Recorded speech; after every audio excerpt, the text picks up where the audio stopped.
খায়ের সমাধি আছেন, সেই সমাধির উপর দিয়ে এসে এই মসজিদে পৌঁছাতে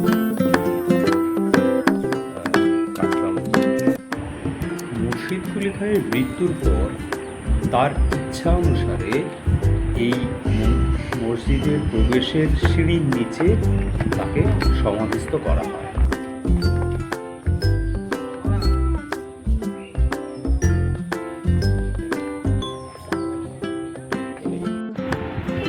কাটরা মসজিদ 1724-25 খ্রিস্টাব্দে তৈরি। 300 বছর অতিক্রান্ত হয়ে গেছে। বর্তমানে এই মসজিদটি পরিত্যক্ত এবং এটির রক্ষণাবেক্ষণের দায়িত্বে আছেন ভারত সরকারের পুরাতত্ত্ব বিভাগ। এই মসজিদে 5টি গম্বুজ ছিল, তার মধ্যে 2 প্রান্তের 2টি গম্বুজ আজও টিকে আছে, বাকি 3টি সময়ের সাথে সাথে অবলুপ্তি হয়ে গেছে।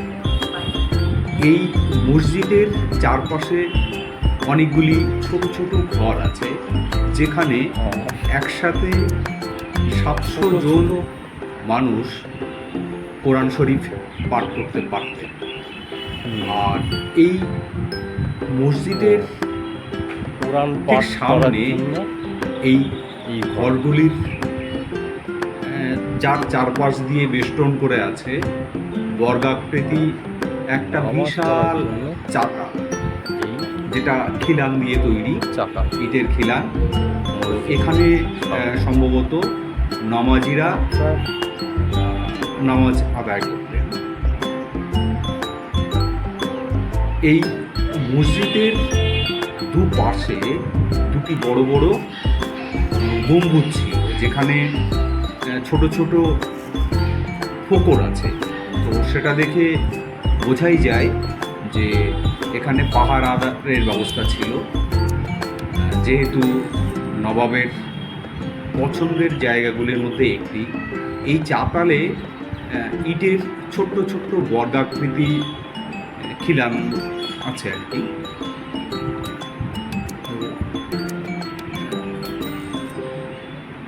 এই গম্বুজ যার একসময় সিঁড়ি দিয়ে উপরে ওঠা যেত এবং প্রায় সমস্ত মুর্শিদাবাদের অর্ধেকটাই এখান থেকে, শহরের অর্ধেকটাই এখান থেকে দেখা যেত। মসজিদের ভেতরটাতে এই জানালা আছে, যেখান থেকে হাওয়া চলাচল করতে পারত। আজ ধ্বংসাবশেষ তারপরে আছে, একটা সাইড নষ্ট হয়ে গেছে। এই সুদৃশ্য জানালা দিয়ে মসজিদের ভিতর হাওয়া ঢোকার ব্যবস্থা ছিল। উপরটা ভূমিকম্পের কারণে ভেঙে গেছে। এটি মানে মুর্শিদাবাদের প্রাচীন ঐতিহ্যের অন্যতম একটা বড় নিদর্শন।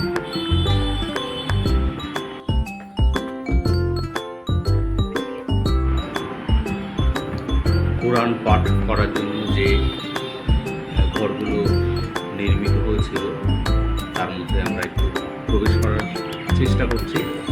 তো এই ঘরের মধ্যেই এই ছোট্ট ছোট্ট রুম করা আছে, এখানে